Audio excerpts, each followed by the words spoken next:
La bonne nouvelle aujourd'hui, c'est qu'on s'est enfin débarrassé du gouvernement de Stephen Harper. Mais c'est le retour du Parti libéral du Canada avec M. Trudeau au pouvoir, majoritaire en plus. En même temps, il y a eu des engagements très fermes durant la campagne électorale. Je pense notamment à abolir les dispositions puis les lois anti-syndicales, redonner le crédit d'impôt pour les fonds de travailleurs. Ça, c'est une très bonne nouvelle et on va le suivre là-dessus. La réforme de l'assurance-emploi, je pense que le vote d'hier, notamment dans les Maritimes et au Québec, reflète justement l'insatisfaction qu'on avait à l'endroit des conservateurs.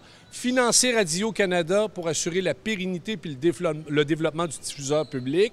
Puis plus fondamentalement, je dirais cette idée-là que M. Trudeau a avancée durant la campagne électorale, d'aller en déficit au cours des 3 prochaines années pour relancer l'activité économique au Canada et dans les provinces, notamment en finançant les infrastructures, parce que le secteur privé n'est pas au rendez-vous.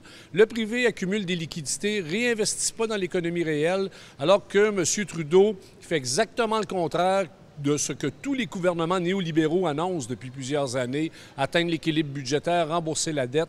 Lui, il va de l'avant avec cette idée très audacieuse d'aller en déficit pour relancer l'activité économique.